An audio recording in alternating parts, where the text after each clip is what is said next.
Hello friends, स्वागत है आपका हमारे channel learning motion IAS academy में। तो आज हम यूपीएससी के प्रीलिम्स के सिलेबस के बारे में डिस्कशन करने वाले हैं। अभी 25 मई को 2025 के प्रीलिम्स के एग्ज़ाम कंडक्ट होने वाली है, तो उस टाइम के हिसाब से हमारे पास अराउंड 2 से ढाई महीने का टाइम है। तो उस टाइम पीरियड में हमारे सिलेबस कितना है और वो कैसे कवर करे और ज़्यादा से ज़्यादा मार्क्स लाने के लिए कौन सी स्ट्रेटजी आपको अच्छी रहेगी, वो इस लेक्चर में हम डिस्कस करने वाले हैं। तो चालू करने से पहले आपसे विनती है, अगर आप इस चैनल पे नए होंगे तो प्लीज़ लाइक, शेयर और सब्सक्राइब करना ना भूलें। ओके, तो चालू करते हैं आज के वीडियो को। दोस्तों, यूपीएससी सीएससी सिविल सर्विसेज की जो प्रीलिम्स है उसमें अराउंड 7 to 8 सब्जेक्ट्स रहते हैं। हिस्ट्री रहता है, geography, polity, economics, then environment, उसके बाद साइंस टेक रहता है। ओके, और उसके बाद करंट अफेयर्स रहता है, इंटरनेशनल रिलेशन वगैरह भी रहता है उसमें, लेकिन मेजर सब्जेक्ट से रहते हैं history, geography, polity, economics, environment, science, technology and current affairs. Okay, तो इसमें जो रहता है इकोनॉमिक्स प्लस एनवायरनमेंट, ये जो दो सब्जेक्ट्स है ये अराउंड 30% कवर करते हैं प्रीलिम्स के सिलेबस में। एनवायरनमेंट इसलिए कवर करता है क्योंकि अभी यूपीएससी ने फॉरेस्ट सर्विसेज जो अलग प्रीलिम्स होती थी वो भी इसमें ही कंबाइन कर लिए, तो दोनों मतलब civil services plus forest service की जो प्रीलिम्स है वो एक साथ होती है। दैट्स वाई द एनवायरनमेंट का पोर्शन बढ़ गया है और उसके वजह से उस पर क्वेश्चंस भी ज़्यादा आने लगे। इकोनॉमिक्स से यूपीएससी का मेजर टॉपिक है, मतलब सिलेबस बोलो या फिर वो सब्जेक्ट वाइज बोलो, उसमें ज़्यादा से ज़्यादा क्वेश्चंस उस पर आते हैं। अराउंड 15 to 20 क्वेश्चंस इकोनॉमिक्स पे आते हैं। एनवायरनमेंट में भी सेम 15 to 20 आते हैं। पिछले साल उन्होंने थोड़ा सा पैटर्न बदल दिया था, इकोनॉमिक जो मेजर सेक्शन था उस पर ही क्वेश्चन बहुत कम थे, अराउंड 10 to 11 क्वेश्चन ऐसे ही आए थे, कुछ ज़्यादा नहीं आए थे। लेकिन ये हर बार वो ऐसा नहीं होगा, इकोनॉमिक्स हमें करना ही पड़ेगा क्योंकि that is the main across, आप बोल सकते हैं कि एक कोर सब्जेक्ट है आपके प्रीलिम्स के इसमें। ओके, तो हमारा इकोनॉमिक्स हो गया, फिर एनवायरनमेंट हो गया, उसके बाद एक है हिस्ट्री, ज्योग्राफी और पॉलिटी। अभी पॉलिटी जो सब्जेक्ट है वो इसका इनपुट आउटपुट रेशो सबसे ज़्यादा है, मतलब अगर आप जितना इस पर मेहनत करोगे उतने ज़्यादा मार्क्स आने के चांसेस है। लेकिन इसका क्वेश्चन वेरिएशन बहुत ज़्यादा वेरी होता है, कभी उन्होंने 15 क्वेश्चन पूछ लेते, 20 क्वेश्चन भी आते, नहीं तो कभी कभी तो 5-6 क्वेश्चन ही पूछते। तो इसका कुछ फिक्स पैटर्न नहीं है कि कितने क्वेश्चन पूछेंगे, लेकिन ये बहुत स्टैटिक सब्जेक्ट है पॉलिटी। तो जितना आप इसको करेंगे उतना इजी जाएगा आपको एग्जाम में। फिर भी हमें ये करना ही है, मेन सब्जेक्ट वही है।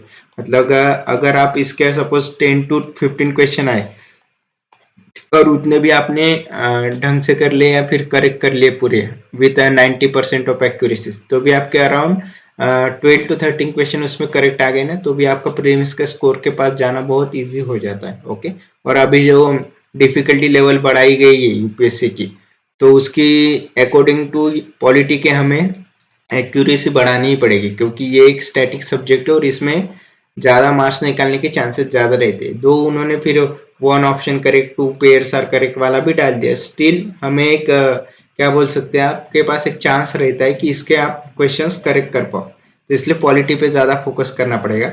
उसके बाद इकोनॉमिक्स पे फोकस करना पड़ेगा। इकोनॉमिक्स पे प्रैक्टिकल अप्रोच में ज़्यादा करना पड़ेगा, क्योंकि वो थियोरटिकल ज़्यादा पूछते नहीं, प्रैक्टिकल पे ज़्यादा पूछते हैं। उसके बाद है हमारा हिस्ट्री।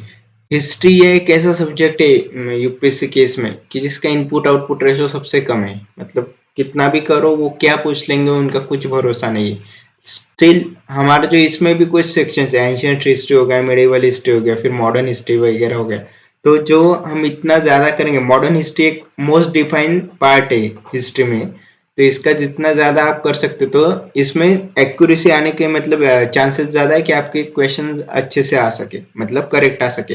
90 to 95% उसमें एक्यूरेसी रहती है मॉडर्न हिस्ट्री में, तो वो एक सेक्शन है, इजी है। मेडिवल पे ज़्यादा क्वेश्चंस तो नहीं आते, लेकिन अगर वो भी ढंग से किया है तो उस पर भी 2-3 क्वेश्चन बन सकते हैं। Ancient history is an topic और the part which we can not decide, means how questions they are going to ask, वो कैसे क्वेश्चन पूछेंगे हमें भी नहीं पता है एक्चुअल एग्जाम में। तो उसमें भी ठीक है, चलो 90% नहीं एक्यूरेसी, लेकिन 70% एक्यूरेसी उसमें चाहिए कि भैया आ गए तो करना ही है, अगर इजी आ गया तो करना ही है। अगर डिफिकल्ट आ रहा है तो आपको डिफिकल्ट जो आ रहा है वो सबको डिफिकल्ट जा रहा है, तो फिर उसमें कोई बात नहीं बनती कि वो सॉल्व करे, फिर वैसे क्वेश्चन छोड़ देने चाहिए। ओके, उसके बाद है ज्योग्राफी।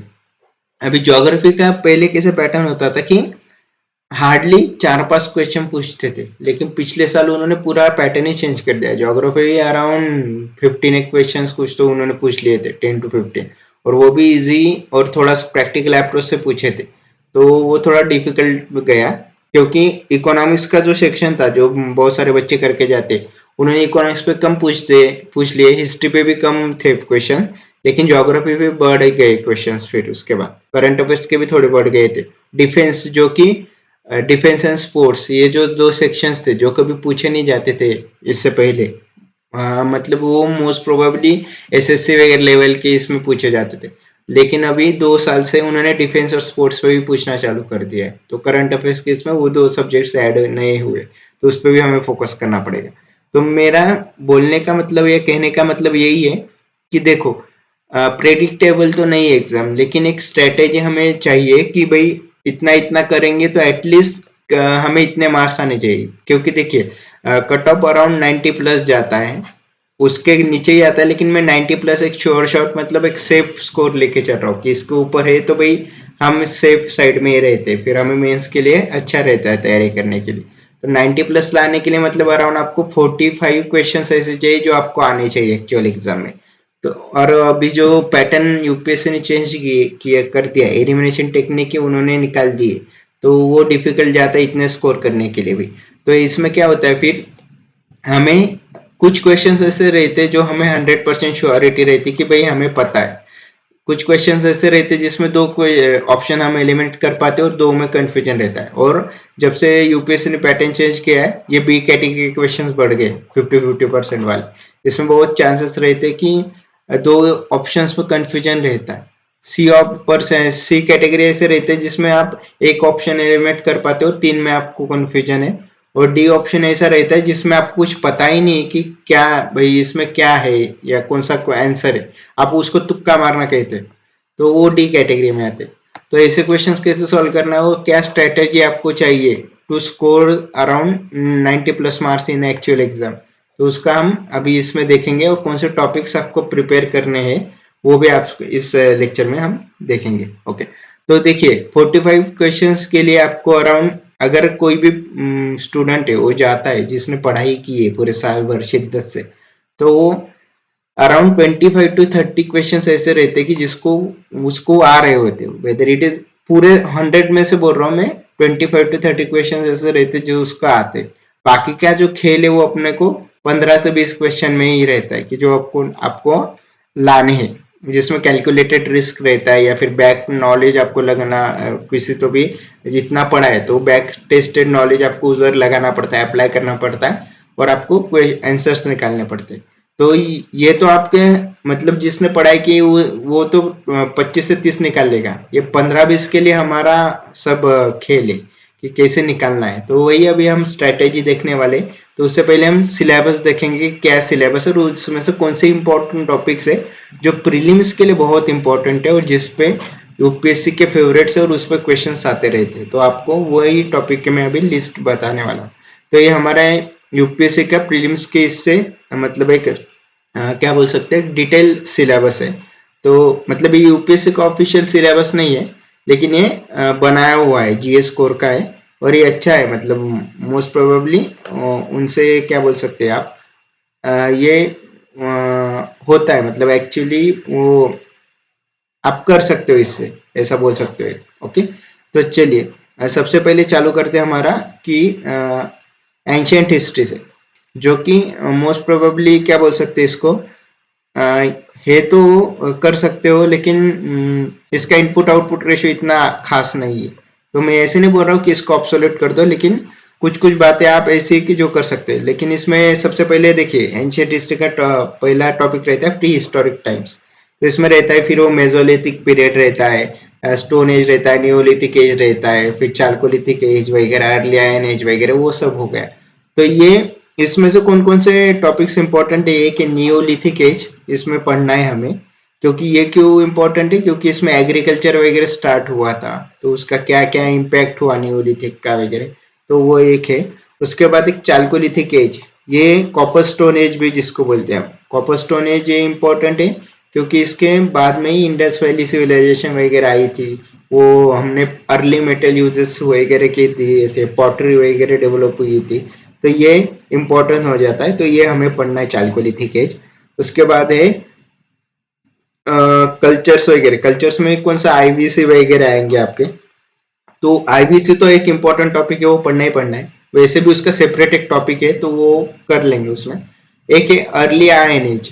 आयन एज का मैं ऐसे नहीं बोल रहा हूँ कि पूरी पढ़िए, लेकिन उसमें आयन एज में क्या था कि उसके इकोनॉमी के कैसे थे अर्ली आयन एज में, फिर वो कौन से कल्चर्स उसमें डेवलप हुए थे, आयन का यूटिलाइजेशन कैसे होता है, जैसे मगध वगैरह महाजनपदा में आता है, वो क्यों फेमस हुआ था वगैरह।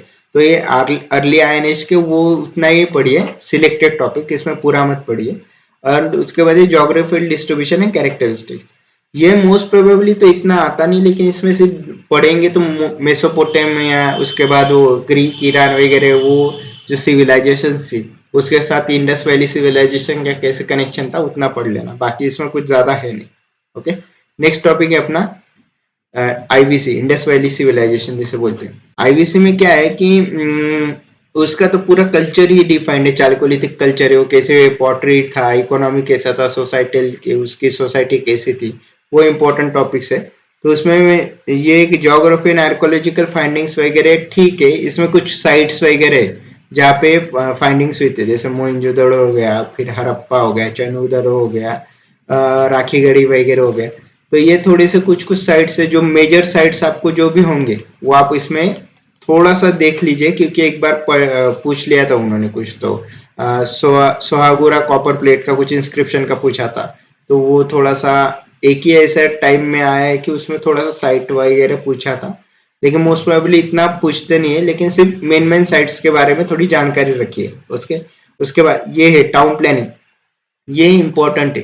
टाउन प्लानिंग मतलब क्या बोलते हैं, उनका ड्रेनेज सिस्टम कैसा था, बिल्डिंग स्ट्रक्चर कैसा था, सोसाइटी वगैरह कैसी थी, वो थोड़ा सा इम्पोर्टेंट हो गया। पोर्ट वगैरह वाइज उनका व्यापार कैसा था, ट्रेडिंग कैसी थी उनके साथ, वो थोड़ा सा हो गया, तो वो उतना पढ़ लेना टाउन प्लानिंग में, ड्रेनेज सिस्टम और टू स्टोरी बिल्डिंग, सिटाडेल वगैरह, वो उतना इम्पोर्टेंट है। ओके, उसके बाद है आईवीसी सोसाइटी एंड कल्चर। तो ये रहता है यूपीएससी हमेशा इकोनॉमी, सोसाइटी, कल्चर कैसा था भाई, इसमें ज्यादा जाता है रैदर देन फैक्चुअल थिंग्स में। जैसे कि डायनेस्टी वगैरह कौन सा था, वो उससे नहीं ये पूछते, वो डायनेस्टी का कल्चर कैसा था, उसका सोसाइटी कैसे, तो उस पर ज्यादा क्वेश्चंस आते। तो इसलिए ये थोड़ा सा इंपॉर्टेंट टॉपिक है, सोसाइटी कल्चर, ये पढ़ लेना। उसका स्क्रिप्ट कौन सा था, पिक्चोग्राफिक स्क्रिप्ट था, वो शिवा की इमेज है, जिसको महादेव स्क्रिप्ट भी बोलते हैं, इसको क्या बोल, तो वो भी एक पढ़ लेना। उसके बाद रिलीजन्स वगैरह इतना तो कुछ था नहीं उसमें, तो पढ़ो मत। सील्स एंड इमेजेस एक इम्पोर्टेंट है, क्योंकि वो पूछ लेते, वो प्रोटो शिवा शिव सील था, तो उसमें कौन कौन से एनिमल्स थे वगैरह, क्या वो डिस्क्राइब करता है वगैरह वगैरह, तो वो थोड़ा सा पढ़ लो।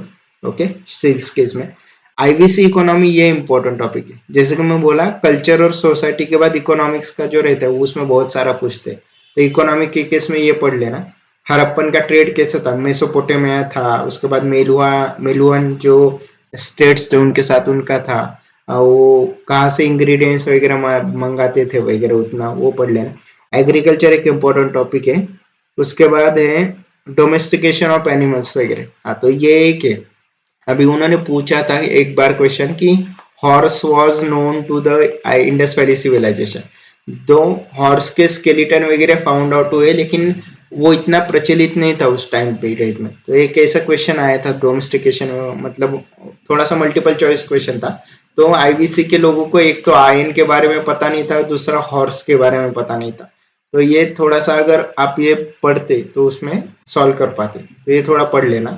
उसके बाद डिक्लाइन ऑफ हड़प्पन कल्चर, ये मोस्ट प्रोबेबली तो इसमें थोड़ा सा क्या बोलते हैं, ओपिनियन रिलेटेड है, ये इतना ज्यादा पूछते नहीं है, लेकिन कॉजेस क्या थे उसके वो पढ़ लेना बस, बाकी कुछ है नहीं।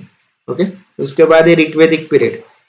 तो ऋग्वेदिक पीरियड में जैसे मैंने बोला, यूपीएससी वगैरह जो रहता है वो मोस्ट प्रोबेबली इकोनॉमी, सोसाइटी वगैरह, कल्चर, इस एस्पेक्ट्स पे ज्यादा ध्यान देता है रेदर देन उसके डायनेस्टिक वगैरह इस पे। तो ये थोड़ा सा सोर्सेस वगैरह कंस्ट्रक्शन का पढ़ लेना, ऋग्वेदा वगैरह पढ़ लेना, उसका सोर्सेस क्या है, उपनिषद आज कैसे थे, वो सिर्फ टाइम पीरियड देख लेना कि कौन सबसे पहले आया था और कौन बाद में आया था।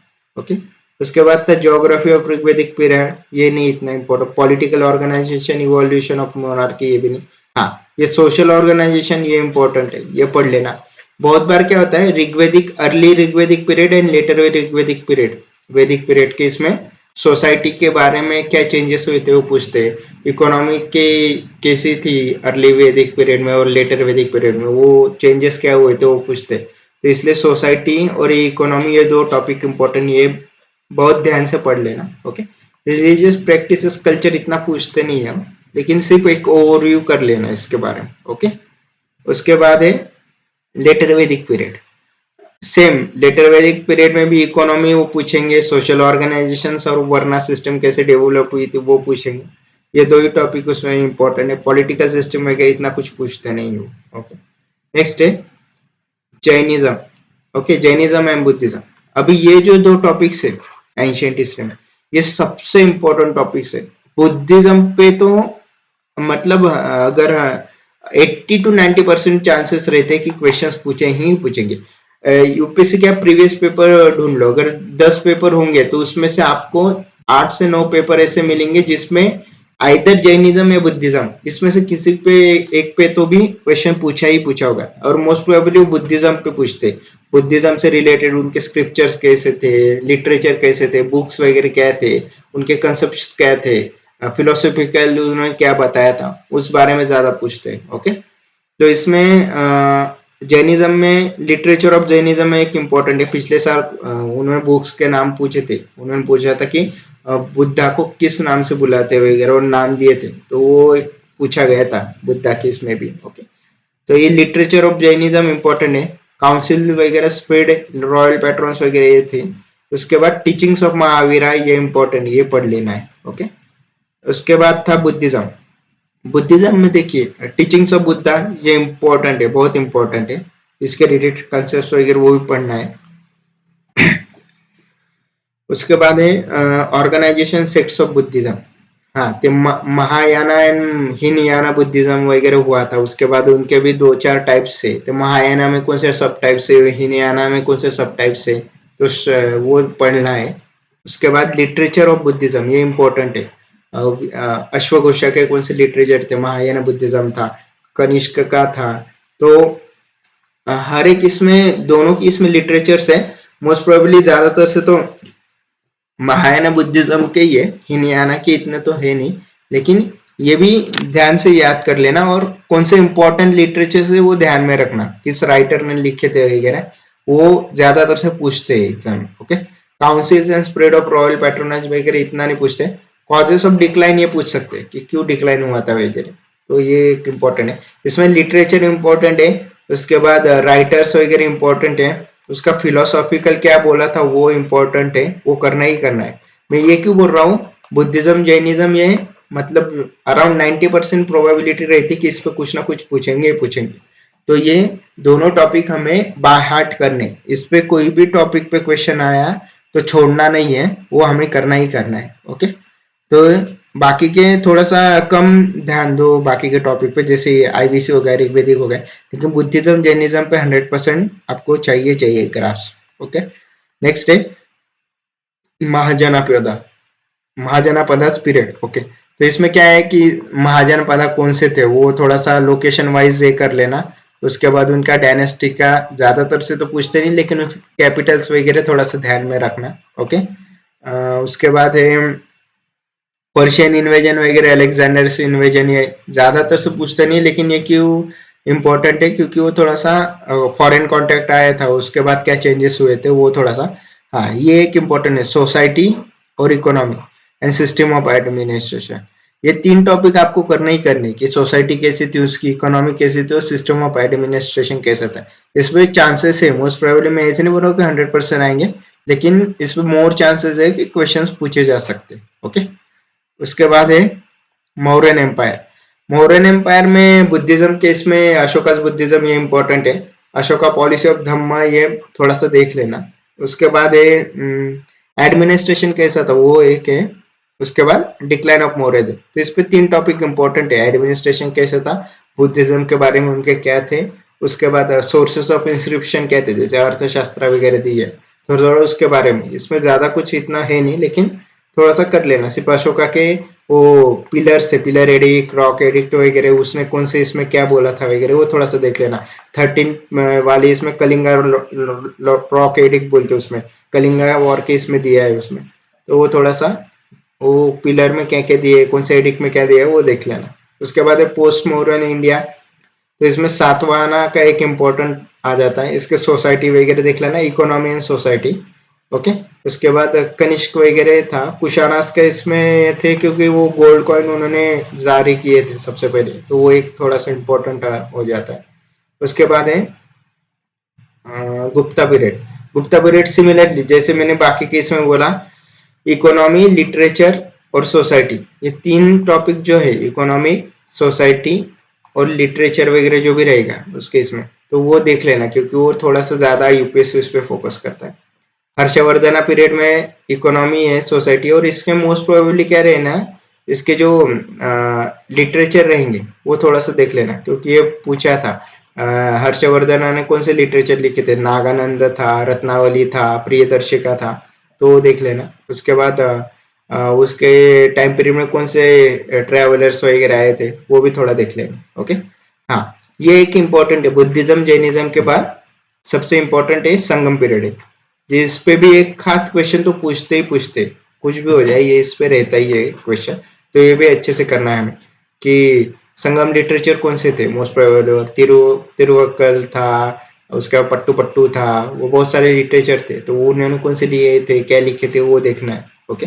साउथ इंडियन डायनेस्टीज वगैरह ठीक है, इतना कुछ पूछेंगे नहीं, लेकिन पांड्याज वगैरह का थोड़ा पढ़ लेना क्योंकि ये इनके इसमें संगम लिटरेचर के वगैरह थोड़ा हुआ था, तो वो थोड़ा सा देख लेना। ओके। उसके बाद था संगम पॉलिटी, सोसाइटी एंड कल्चर, ये इंपॉर्टेंट था। तो इस पे एक पूछा था मेरे ख्याल से कुछ, तो कि संगम लिटरेचर में कुछ मतलब ऐसे 4 स्टेटमेंट दिए थे और उन्होंने पूछा था कि संगम लिटरेचर या संगम कल्चर में ज्यादातर से लिटरेचर वाइज कोई इवॉल्यूशन मिलता नहीं वगैरह, ऐसा क्वेश्चन था, मतलब एक एमसीक्यू में ऑप्शन था, तो ये थोड़ा पढ़ लेना। इकोनॉमी ऑफ संगम, ये इंपॉर्टेंट है। फॉरेन डायनेस्टीज का इसमें कुछ है नहीं। स्कूल ऑफ आर्ट्स, ये ज्यादातर से तो पूछते नहीं है, लेकिन ये पढ़ लेना। इसमें क्या है, गांधारा स्कूल ऑफ आर्ट एक है, अमरावती स्कूल ऑफ आर्ट एक है, और उसके बाद था अपना मथुरा स्कूल ऑफ आर्ट एक है। ये तीनों के इसमें थोड़ा सा पढ़ लेना। इसे पढ़ने को क्यों बोला, ये आर्ट एंड कल्चर का एक पार्ट आता है, ये पूछेंगे एक क्वेश्चन ऐसा नहीं, लेकिन ये आपको जानकारी होनी चाहिए। मथुरा आर्ट में कौन सा स्टोन यूज हुआ था, गांधारा में कौन सा यूज हुआ था, अमरावती में कौन सा हुआ था, रेड सैंडस्टोन किस में ज्यादा यूज हुआ था वगैरह, वो थोड़े से मतलब पढ़ लेना। गांधारा में हेलेनिस्टिक फीचर थे, ग्रीक वगैरह जैसे वो इमेजेस वगैरह बनाए गए थे, तो ये थोड़ा सा सिर्फ उनके डिस्क्रिप्शन और उन्होंने क्या क्या बताया था उतना पढ़ लेना। ओके। तो ज्यादातर से देखिए एंशियंट हिस्ट्री में क्या क्या इंपॉर्टेंट है, एक जैनिज्म, एक बुद्धिज्म, संगम पीरियड, ये थोड़ा बहुत इंपॉर्टेंट है। इसमें हमेशा एक क्वेश्चन आता है, तीनों में, तीनों टॉपिक में से एक पे तो आपको क्वेश्चन आएगा ही आएगा, तो ये तीनों टॉपिक अच्छे से करना है। उसके बाद आता है अपना जो भी डायनेस्टिक वाइज होगा तो उसका इकोनॉमिक, सोसाइटल वगैरह, सोसाइटी कैसी थी, कल्चर कैसा, तो उतना ही करना है। ओके। और उसके बाद था इंडस वैली सिविलाइजेशन वगैरह, तो वो अभी कितना पूछते वो देख लेना। मोस्ट प्रोबेबली तो इतना पूछते नहीं, लेकिन थोड़ा सा वो साइट वगैरह वो देख लेना उनके। ओके। उसके बाद है अपना मेडिवल इंडिया।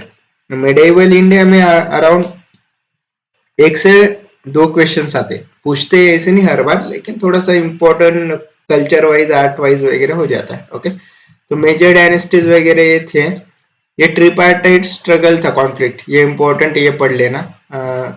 तो वो किस किस डायनेस्टीज के बीच में था, क्या हुआ था वगैरह, वो देख लेना है। और इसका सबसे एक इम्पोर्टेंट पार्ट ये है, टाइमलाइन जरूर याद रखना। टाइमलाइन मतलब कौन सी डायनेस्टी किस टाइमलाइन में था, जैसे कि होयसलास कब थे, उसके बाद यादवास कब थे, प्रतिहारस कब थे, चोलास वगैरह कब थे, वो थोड़ा सा याद रखना क्योंकि डायनेस्टी वाइज और टाइमलाइन वाइज एक बार क्वेश्चन भी पूछ लिया था यूपीएससी, तो वो इसमें मेडिवल हिस्ट्री में वो इम्पोर्टेंट हो जाता है। ओके।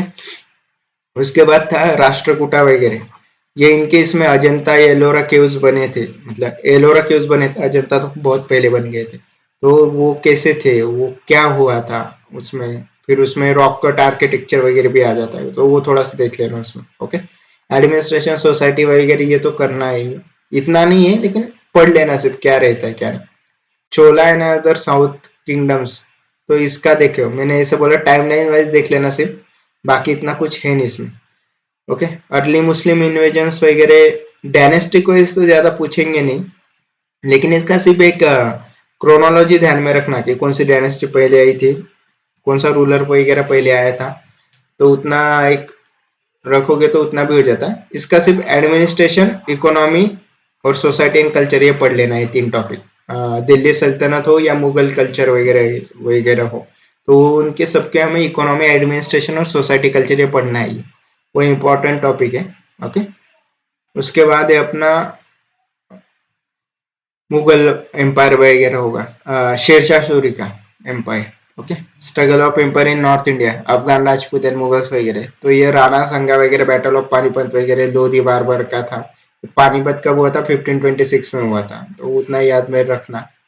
बाकी कुछ ज्यादा इसमें तो है नहीं, बंगाल कैंपन वगैरह ये इतना पूछेंगे नहीं आपको। हाँ, ये जो थे कुछ कुछ थे अभी, जैसे हुमायूं हो गया, अकबर हो गए, तो ये कैसे थे इनके, हुमायूं वगैरह तो इतना कुछ ये जहांगीर वगैरह थे वो क्या बोलते हैं उसको, पेंटिंग करने में बहुत मतलब वो उनका एक्सपर्टीज थे। अकबर रिलीजियस वाइज थे, तो ये कुछ कुछ रूलर थे वो किस इसमें, वो किस टाइप के इसमें थे, वो थोड़ा सा अच्छे से देख लेना, बाकी इसमें कुछ ज्यादा है नहीं। ओके, उसके बाद है नॉर्थ इंडियन एम्पायर, तो सूर्य एम्पायर वगैरह ये में टाइम होगा तो पढ़ लो, अदरवाइज छोड़ दो, इतना कुछ इंपॉर्टेंट है नहीं वो। Okay, consolidation of expansion of Akbar वगैरह, अकबर की रिलीजियस पॉलिसीज वगैरह थी वो थोड़ा सा पढ़ लेना। ओके, बाकी तो इतना कुछ है नहीं अकबर के इसमें भी। ओके, अकबर के कुछ कुछ थे, जैसे कि मैंने जैसे रिलीजियस पॉलिसी बोला, उसका अ, सुख कुल का एक थोड़ा से सिस्टम था, मतलब हर रिलीजियन से उसने एक अच्छी अच्छी थिंग्स ली थी और खुद का एक धर्म बनाया था, तो उसके बारे में थोड़ा पढ़ लेना।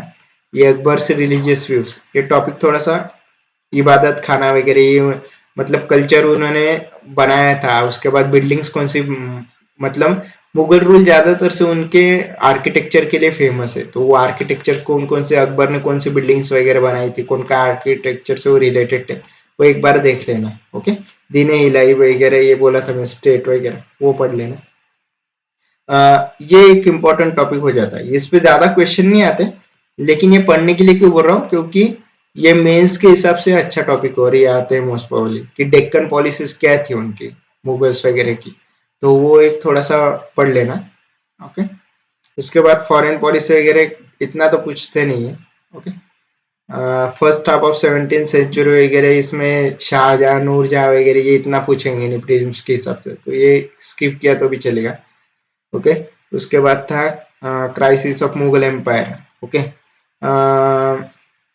जागीरदारी क्राइसिस ये एक टॉपिक है ना, ये इम्पोर्टेंट है। इसमें प्रीलिम्स के हिसाब से पूछ सकते हैं, एक बार पूछा भी था कि जागीरदार को क्या रहता है, मनसबदार में क्या डिफरेंस रहता है, उस टाइप पे क्वेश्चन आया था। तो कल्चरल एडमिनिस्ट्रेशन और जो भी उनकी सोसाइटी वगैरह थी वो पॉलिसीज वगैरह पढ़ लेना, वो इम्पोर्टेंट है।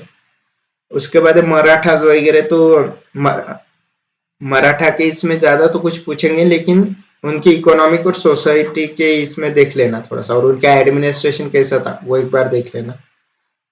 हाँ, ये एक इम्पोर्टेंट टॉपिक है, जैसे मैंने जैनिज्म बुद्धिज्म एंशिएंट में बताया था, वैसे ही विजयनगर एम्पायर ये मिडिवल हिस्ट्री का बहुत इंपॉर्टेंट टॉपिक है, तो इनका एडमिनिस्ट्रेशन ये जरूर पढ़ना, सोसाइटल कल्चर लाइफ कैसा था वो पढ़ना है, इकोनॉमिक कंडीशंस क्या थी वो भी पढ़नी है। ओके, और उसके बाद इनके कुछ अगर आर्किटेक्चर से रिलेटेड टेम्पल्स वगैरह स्ट्रक्चर थे तो वो जरूर पढ़ना है, वो इम्पोर्टेंट हो जाता है। मतलब एक बार उन्होंने कल्याण मंडपा के बारे में पूछा था कि क्यों फेमस था, वो एक्चुअली इसके लिए आप आर्ट एंड आर्किटेक्चर के लिए आप 11th स्टैंडर्ड की एनसीईआरटी रहेगी, वो पढ़ लेना, वो बहुत मतलब बेस्ट एनसीईआरटी, उसमें बहुत अच्छे से आर्ट एंड आर्किटेक्चर वगैरह सब कल्चर वगैरह उन्होंने कवर किया है, तो एक बार वो पढ़ लोगे तो वो भी हो जाएगा। ओके, नेक्स्ट है रीजनल स्टेट्स वगैरह, इसके बारे में इतना तो पूछेंगे नहीं, थोड़ा सा अगर देख लेंगे तो सिर्फ कौन सा स्टेट किसने एस्टेब्लिश किया था, अवध वगैरह किसने किया था, बंगाल किसने किया था वगैरह, वो उतना देख लें, बाकी इसमें ज्यादा कुछ है नहीं। Okay, first half of century वगैरह नॉर्थन इंडिया के इसमें दिया है, राजपूत स्टेट वगैरह, सईद ब्रदर्स वगैरह। तो ये इतना कुछ तो पूछेंगे नहीं, ज्यादा कुछ इम्पोर्टेंट है नहीं, लेकिन सेम उनका सैयद ब्रदर का रोल क्या था, किंग मेकर क्यों बोलते हैं वगैरह, उसके बाद डिक्लाइनिंग ऑफ मुगल क्या हुआ था, उसके बाद कैसे इमरजेंस हुआ मराठास का वगैरह, वो पढ़ लेना। Society structure and growth, okay, तो ये इम्पोर्टेंट टॉपिक है, ये जरूर पढ़ना। इस पे ज्यादातर से क्वेश्चंस आ सकते हैं, अगर प्रीलिम्स में नहीं आएंगे तो मेंस में जरूर आएंगे, तो इसलिए ये टॉपिक्स इम्पोर्टेंट है, पढ़ लेना। okay? रूरल सोसाइटी वगैरह हो गया, सब इस पे वुमेन के इसमें जरूर पूछते हैं कि भाई how was the condition of women during the medieval Indian period वगैरह, describe the condition of women during medieval India, ये पूछेंगे इसे, तो पढ़ लेना ये। Economic life pattern and prospects वगैरह, इकोनॉमिक लाइफ के बारे में इतना तो पूछेंगे नहीं या बोलेंगे नहीं, लेकिन टाइम मिले तो पढ़ लेना, अदरवाइज लीव इट। ओके, अभी ये मॉडर्न हिस्ट्री, ये देखिए, ये सबसे इम्पोर्टेंट टॉपिक है मॉडर्न हिस्ट्री, और मोस्ट डिफाइंड टॉपिक है यूपीएससी के प्रीलिम्स बोलो या फिर मेंस के इससे। ये क्यों है, क्योंकि देखिए वहां पे ट्रेवलर्स बहुत थे, मोस्ट डिफाइंड भी है 1757 के आगे के, इसको सब मॉडर्न इंडिया बोलते हैं, तो 1947 तक का, तो ये सब रिसोर्सेस है हमारे पास, वो ट्रेवलर्स वगैरह थे या जो हिस्टोरियन थे उन्होंने लिख के रखा है, तो वो मोस्ट डिफाइन हो जाता है, तो इसलिए इस पे ज्यादा पूछते हैं, तो ये थोड़ा सा अच्छे से करना है हमें टॉपिक। मॉडर्न इंडिया में एटलीस्ट मिनिमम बोल रहा है 5 to 6 क्वेश्चन आते हैं, ज्यादा ही आते हैं, लेकिन मैं कम से कम बोल रहा हूँ, तो ये हमें करना ही करना है। ओके, उसके बाद फर्स्ट है मॉडर्न इंडिया में advent of Europeans in India. Okay, तो इसमें एडवेंट में क्या करना है, हमें सबके तो पढ़ने ही पढ़ने हैं, मोस्ट प्रोबेबली पोर्तुगीज पढ़ना है, उसके बाद इंग्लिश उनका पढ़ना है, ओके, फ्रेंच का पढ़ना है। ये तीन मोस्ट इंपॉर्टेंट डायनेस्टीज है, या फिर आप बोल सकते हो पॉलिटिकली एक्टिव वहाँ पे ऑर्गेनाइजेशंस थे, तो इनके बारे में हमें पढ़ना ही पढ़ना है कि कब आए थे, क्या हुआ था, कौन से गवर्नर जनरल थे वगैरह वगैरह सब, वास्को द गामा वगैरह कैसे आया था वगैरह, कौन से वॉर्स हुए थे उनके बीच में, कौन से ट्रीटीज हुई थी वगैरह, वो पढ़ना है, उनकी सिस्टम कैसी थी, कल्चरल, एडमिनिस्ट्रेशन, एजुकेशन वगैरह, वो सब पढ़ना है। ओके, उसके बाद है अपना ब्रिटिश एक्सपांशन इन इंडिया। तो इसमें देखो एक इम्पोर्टेंट टॉपिक क्या है ब्रिटिश एक्सपांशन में, एक बंगाल का आता है, एंग्लो मराठा वॉर का आता है, सब्सिडियरी अलायंस सिस्टम में पढ़ लेना, ये इम्पोर्टेंट टॉपिक है, बहुत इंपॉर्टेंट है कि क्या सिस्टम थी, कैसी थी वगैरह। ओके, उसके बाद था डॉक्ट्रिन ऑफ लैब्स वगैरह, ये पढ़ लेना कि क्या थी सिस्टम, कैसे हुई थी, कौन से एनेक्सेशन किए थे वगैरह। ओके, एडमिनिस्ट्रेशन बिफोर 1857 में, ये इंपॉर्टेंट हो जाता है, इसमें ड्यूअल सिस्टम क्या थे, चार्टर एक्ट्स क्या थे, उसकी जुडिशियल सिस्टम कैसे थी, और इम्पैक्ट ऑफ ब्रिटिश एडमिनिस्ट्रेशन कैसे था, ये पढ़ना ही है। ओके, उसके बाद है इकोनॉमिक पॉलिसीज। इकोनॉमिक पॉलिसी में ये होता है लैंड रेवेन्यू पॉलिसीज इंपॉर्टेंट है, रेतवारी, महलवारी और परमानेंट सेटलमेंट, ये क्या थी, किसने इम्प्लीमेंट की थी, किसने इसको बनाया था, और कौन से रीजन्स में इम्प्लीमेंट हुई थी, और इसके इम्पैक्ट्स क्या हुए थे, तो वो पढ़ना जरूरी है इसके बारे में, तो ये जरूर पढ़ना है। उसके बाद है impact of British administration. Okay, तो इसमें कुछ ज्यादा तो है नहीं इतना, इम्पैक्ट ऑफ ब्रिटिश एडमिनिस्ट्रेशन में क्या बोल सकते हैं आप कि कैसे क्या इम्पैक्ट हुआ था उन्होंने एडमिनिस्ट्रेशन में, क्या था, जैसे emergence of new land relations था, इम्प्रूवमेंट इन पेसेंट्री वगैरह हुआ था। तो इसमें देखिए मेन मेन टॉपिक्स क्या होंगे, इकोनॉमिक ट्रेन थ्योरी, ये इंपॉर्टेंट था, दादा भाई नौरोजी ने वगैरह दिया था, पॉवर्टी इन ब्रिटिश रूल में। ओके, उसके बाद क्रिटिक्स ऑफ कॉलोनियल इकोनॉमी पढ़ लेना, एवोल्यूशन ऑफ ड्यूअल सिस्टम, इतना कुछ है नहीं, रूल ऑफ पार्टीशन है, हैंडीक्राफ्ट्समैन और इम्प्रूवमेंट ऑफ पीसेंट्री, ये दो इंपॉर्टेंट टॉपिक है, ये पढ़ लेना। जमींदार वगैरह वो था, परमानेंट सेटलमेंट वगैरह जब आप लैंड रेवेन्यू पढ़ेंगे तो उसमें वो कवर ही हो जाएगा, तो इसलिए इसमें कुछ ज्यादा है नहीं। Okay, commercial of Indian agriculture, ये इंपॉर्टेंट है, कौन से कैश क्रॉप्स लाए थे उन्होंने, जैसे कि टोबैको हो गया, फिर उसके बाद टी हो गया, तो ये कैश क्रॉप वगैरह कैसे लाए थे, तो वो एक बार पढ़ लेना। ओके, रिवोल्ट ऑफ 1857 में ये कब हुआ था, ये पता है कौन सा हुआ था, इतना कुछ डिटेल में पूछते नहीं, लेकिन इसका पूछेंगे तो कॉजेस क्या हुए थे, क्यों हुआ था वही वगैरह, वो पढ़ लेना, बाकी इतना कुछ ज्यादा है नहीं, और इस पे ज्यादा पूछते भी नहीं यूपीएससी। ओके, नेक्स्ट है डेवलपमेंट ऑफ सिविल सर्विसेज।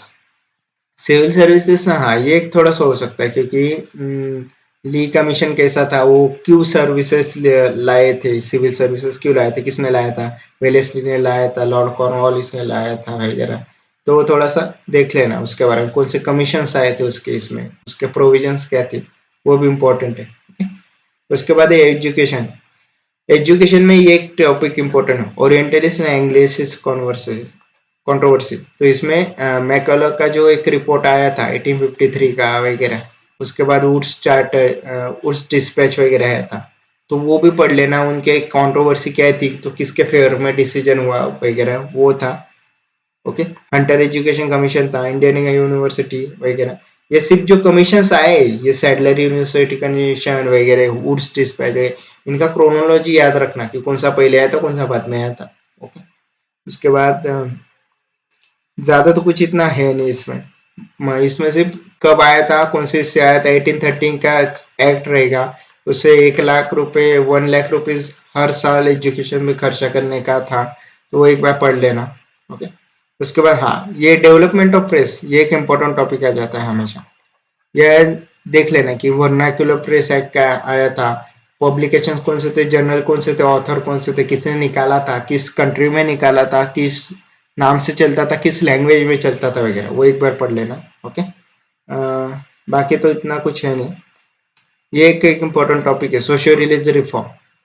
तो इसमें बहुत सारे रिफॉर्मर्स है, उनके रिफॉर्म्स है, तो मेन रिफॉर्मर्स पढ़ लेना। ओके, उसके बाद सिग्निफिकेंस ऑफ रिफॉर्म मूवमेंट ये पढ़ लेना, इम्पैक्ट क्या हुआ था वो पढ़ना है, कौन कौन से रिफॉर्म्स हुए थे, कौन से रिफॉर्मर्स आए थे, वो रिवाइवलिस्ट या रिफॉर्मिस्ट मूवमेंट थी, वो थोड़ा सा देख लेना। ओके, तो इसमें देखे रिफॉर्मर पर्सनालिटीज, ये राजा राम मोहन राय, ये इम्पोर्टेंट है। उसके बाद दयानंद सरस्वती थे, ये केशव चंद्र सेन वगैरह थे, लेकिन इतना कुछ नहीं था। एम जी रानडे इम्पोर्टेंट है। उसके बाद एनी बेसेंट वगैरह इतना तो कुछ पूछेंगे नहीं, रमाबाई वगैरह पढ़ लेना, ज्योतिबा फूले और अम्बेडकर जी। तो ये 3-4 पर्सनालिटीज है, और भी बहुत ज्यादा है, तो ये उन्होंने कुछ कुछ दिए, तो इनमें से मैं इम्पोर्टेंट बता रहा हूँ आपको। ओके, नेक्स्ट है peasant and tribal and other movements. तो इसमें देखिए मोस्ट प्रोबेबली संथाली इम्पोर्टेंट था, मुंडा के बारे में भी पूछा था, क्योंकि उस टाइम अभी ये किसकी एनिवर्सरी के किस मूवमेंट को कितने साल हुए, इसके अकॉर्डिंगली क्वेश्चन आते थे। ऐसे मुंडा रिबेलियन के बारे में पूछा था, क्योंकि 100 ईयर्स कंप्लीट हुए थे उसको, तो उसके बारे में पूछ लिया आया था। तो अभी वो डिपेंड करता है कि वो कैसा ही है। तो इसमें मोस्ट प्रोबेबली ट्राइबल मूवमेंट्स में मुंडा रिबेलियन हो गया, संथाल रिबेलियन वगैरह हो गए, ये पढ़ो। उसके बाद पीसेंट में चंपारण तो पता है हमें, खेड़ा भी पता है, बारडोली, ये जब आप मॉडर्न हिस्ट्री का पार्ट करोगे, महात्मा गांधी के अराइवल के बाद के मूवमेंट्स, तो उसमें कवर हो जाएंगे। ओके, ये सिर्फ इनके डेट्स याद रखना कि ये रिबेलियंस कब हुए थे और उनका मेजर कॉज क्या था, रीजन क्या था होने के लिए, क्योंकि बहुत बार पूछ लेते, और ये डायरेक्टली नहीं पूछते, लेकिन वो क्रोनोलॉजी आपको याद रहनी चाहिए, तो ये पढ़ लेना। उसके बाद है हाँ, ये रिवोल्यूशनरी नेशनलिज्म, ये इम्पोर्टेंट टॉपिक है।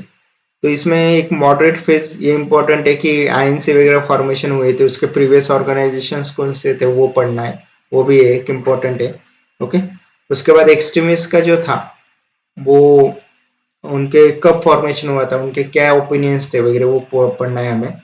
ओके, ओपिनियन ऑफ जो मॉडरेट्स थे, इकोनॉमिक क्रिटिक वगैरह हो गया, वो इम्पोर्टेंट है, वो जरूर पढ़ना है, ये 3-4 टॉपिक। ओके, उसके बाद था differences between moderates and extremist, ये भी एक इम्पोर्टेंट, हालांकि इस पर डायरेक्ट क्वेश्चंस नहीं आता, लेकिन आपको पता होना चाहिए कि दोनों में क्या डिफरेंस था। तो रिवॉल्यूशनरी नेशनलिज्म एक इम्पोर्टेंट टॉपिक है, वो पढ़ना ही पढ़ना है। ओके, उसके बाद है Indian national movement, partition of Bengal वगैरह, ये इसमें तो सभी पढ़ना पड़ेगा आपको। ये देखिए 1885 मतलब अराउंड 1850 के बाद का हिस्ट्री का आप ज्यादातर से कुछ स्किप मत कीजिए, क्योंकि वो मोस्ट डिफाइन हो जाता है, फिर तो उसमें से कुछ भी पूछ लेंगे। 1885 का आईएनसी फॉर्मेशन हो गया, उसके बाद 1905 का स्वदेशी मूवमेंट वगैरह हो गया, 1917 1920 का नॉन कॉर्पोरेशन मूवमेंट हो गया, 1930 का फिर अपना सीडीएम हो गया, सिविल डिसोबीडियंस मूवमेंट हो गया, 1942 का क्विट इंडिया मूवमेंट हो गया। तो 1860 के बाद से तो पूरा इंपॉर्टेंट है, उसमें से आप टॉपिक मत स्किप कीजिए most probably. Partition of Bengal important है, स्वदेशी मूवमेंट भी है, मुस्लिम लीग क्यों फॉर्म हुई थी, क्या हुई थी, किसने फॉर्म किए थे, कहाँ पे फॉर्म हुई थी वगैरह, वो इंपॉर्टेंट है। सूरत सेशन इंपॉर्टेंट है, इसके प्रेसिडेंट से याद रखना कि कौन सा सेशन का कौन सा प्रेसिडेंट था। तो 0567 जैसे GNG और BCS, इसके 5 के थे गोखले, नवरोजी और 7 के थे घोष। ये 5 का सेशन हुआ था बनारस को, 6 का हुआ था कलकत्ता को और 7 का हुआ था सूरत को। तो ये ऐसे मैंने ध्यान में रखा था। तो ये मे भी आपको ट्रिक आपको ध्यान में या फिर आपको हेल्पफुल रहेगी तो ध्यान में रख लेना। ओके, उसके बाद मोरलेम इंटो एक्ट, इसमें इनडायरेक्ट इलेक्शन आए थे। 1990 के इसमें डायरेक्ट इलेक्शन का प्रोविजन था, तो वो प्रोविजन अच्छे से पढ़ लेना। गदर पार्टी भी एक इम्पोर्टेंट है। उसके बाद Lucknow pact, home rule movement, August declaration वगैरह वो एक है। तो जैसे मैंने बोला 1850 के बाद का 1885 के बाद का तो हिस्ट्री इंपॉर्टेंट है, उसमें स्किप मत करो कुछ भी। ओके, उसके बाद 1918 to 1929। Okay, world war 1 reforms agitation, Champaran, Ahmedabad mill वगैरह, ये तो सब गांधी जी के इसमें हुए थे, तो वो पढ़ना इम्पोर्टेंट है। ओके, उसके बाद था Simon commission, Nehru report, Jinnah's 14 point वगैरह ये थे। Indian national movement third 1930 to 1947। तो इसमें सिविल डिसोबीडियंस मूवमेंट ने पढ़ना है, फर्स्ट राउंड टेबल कॉन्फ्रेंस में क्या हुआ था, उसके बाद सेकंड कब हुआ था, कम्युनल अवार्ड कब हुआ था, पूना पैक्ट वगैरह वो देखना है। पूना पैक्ट किन किन के बीच में हुआ था, वो पेपर किसने साइन किया था, वो इम्पोर्टेंट है। उसके बाद है रीऑर्गेनाइजेशन वगैरह, ठीक है इतना नहीं पढ़ा तो भी चलेगा, लेकिन यहाँ से ऑगस्ट ऑफर से अभी पिछले साल में ही मेंस में पूछ लिया था कि क्विट इंडिया मूवमेंट के रीजंस बताओ और क्यों हुआ था, वो भी बताए थे, उसके प्रीकर्सर्स कौन कौन से थे। तो ये आपको ध्यान में आना चाहिए। ऑगस्ट ऑफर क्या था, वर्ल्ड वॉर 2 हुआ था, रेजिग्नेशन क्यों दिए गए थे, टू नेशन थ्योरी था, पाकिस्तान था, क्रिस मिशन आया था, तो वो इसके प्रीकर्सर्स थे जिसके वजह से क्विट इंडिया मूवमेंट था। तो ये पढ़ना आपको जरूरी है, क्रोनोलॉजिकली पढ़ो तो अच्छा रहेगा। ओके, उसके बाद ये 3-4 क्रोनोलॉजी याद रखना कि क्रिप्स मिशन कब आया था, उसके बाद अपना राजाजी फॉर्मूला कब आया था, राजगोपाल फॉर्मूला कब आया था, देसाई लियाकत पैक्ट कब हुआ था, कैबिनेट मिशन वेवेल प्लान, ये इसका क्रोनोलॉजी पूछ सकते हैं, तो वो ध्यान में रखना। ओके, उसके बाद है अपना governor, okay governor generals and, हाँ governor general during British India. तो गवर्नर जनरल का ये पूछ लिया था कि किस एक्ट से I think governor general of Bengal को गवर्नर जनरल ऑफ इंडिया बनाया गया था वगैरह, वो पूछा था ऐसा। तो थोड़े से एक्ट्स ध्यान में रखना कि पहले तो गवर्नर था, फिर गवर्नर जनरल ऑफ बंगाल था, गवर्नर जनरल ऑफ इंडिया हुआ, फिर उसके बाद वाइस रॉय हुआ। तो वो किन किस एक्ट से आए थे, कैसे आए थे, वो ध्यान में रखना। ओके, बाकी जब आप वो पढ़ते हो तो इन सब वाइसरॉय के बारे में तो आ ही जाता है, तो इसलिए उतना वो उनके साथ ही हो जाते हैं, तो इसलिए ज्यादा इस पे ज्यादा फोकस मत करो इतना कुछ। ओके, कॉन्स्टिट्यूशनल डेवलपमेंट वगैरह जब पढ़ोगे तो उसमें आ जाता है। ये मोस्ट प्रोबेबली ये जो एक्ट है ये लक्ष्मीकांत सर के इसमें बहुत अच्छे से दिए गए, तो उसमें भी पढ़ोगे तो वो हो जाएंगे। पॉलिटी के लिए तो पढ़ना ही पड़ेगा, तो इसलिए ये कर लो। ओके, तो दोस्तों ये था एक्चुअली हमारा हिस्ट्री का, मैंने डिस्कस किया कि आपको कैसे करना है, क्या करना है, प्रीलिम्स के हिसाब से मैंने किए बोला है आपको। तो हिस्ट्री पे अराउंड 10 से 15 क्वेश्चंस आते हैं, कभी कभी 20-22 पर भी आ जाते हैं, तो वो डिपेंड नहीं रहता है, हम 15 तक लेके चलते हैं भाई। तो इसमें एंशियंट के रहते हैं अराउंड 3 से 4 रहते, मेडिएवल के 2 से 3 रहते, और मॉडर्न के सबसे ज्यादा रहते। इसमें अराउंड 7 से 8 तक भी रह सकते हैं क्वेश्चन, तो डिपेंड अभी वो कैसे पूछेंगे। ओके, तो मॉडर्न हिस्ट्री में हमें करना ही करना है कि क्योंकि वो मोस्ट डिफाइंड सब्जेक्ट है, तो इसलिए हमें ये करना है। कौन से टॉपिक्स करने हैं वो मैंने बता दिए। एंशियंट में जैनिज्म, बुद्धिज्म, उसके बाद संगम लिटरेचर, ये 3 टॉपिक तो करने ही करने हैं, इनको किसी भी हालत में नहीं छोड़ना है। इनकी जितने डिटेल्स होंगे पढ़ लो, उनसे लिटरेचर्स वगैरह होंगे, राइटर्स वगैरह होंगे, वो रट्टा मार लो, लेकिन मारो ही, क्योंकि ये बहुत इंपॉर्टेंट है। मेडिएवल में आर्ट एंड आर्किटेक्चर इंपॉर्टेंट हो जाता है, सोसाइटी कैसी थी, अकबर, हुमायूं वगैरह उनकी रिलीजियस पॉलिसीज कैसी थी वो इम्पोर्टेंट है, वो अच्छे से पढ़ ले। ओके, तो अगर इस तरह से आप हिस्ट्री का करोगे मोस्ट प्रोबेबली आपको ज्यादा से ज्यादा ये सब करने में वन वन वीक लगेगा मेरे ख्याल से। 7 दिन अगर आप दिन का 10 से 12 घंटे पढ़ते हो तो उसमें रिवाइज हो सकता है, इतना कुछ ज्यादा डिफिकल्टी नहीं आएगी आपको। तो ये करना है 1 वीक में। उसके बाद जो भी सेक्शनल टेस्ट रहेंगे हिस्ट्री के वो ज्यादा से ज्यादा सॉल्व करो। Okay, most probably modern history के ज्यादा रहते हैं, एंशियंट मिडिवल के 1-2 रहते हैं, तो वो अगर आप सॉल्व करोगे, इसमें 5 भी कर लिए, 5 से 6, तो आपका हिस्ट्री पोर्शन कवर हो जाता है, मतलब 80 to 90% कवर हो जाता है। तो ये स्ट्रेटेजी आपको ज्यादा से ज्यादा मतलब ज्यादा मार्क दिलाने में काम आएगी। ओके, तो नेक्स्ट ये अब आज के लेक्चर में हमने हिस्ट्री का देखा, नेक्स्ट लेक्चर में हम बाकी के सब्जेक्ट्स का देखेंगे। ओके, तो तब तक के लिए गुड बाय। और अगर आप हमारे चैनल पर नए हो तो प्लीज लाइक, शेयर और सब्सक्राइब करना ना भूलें।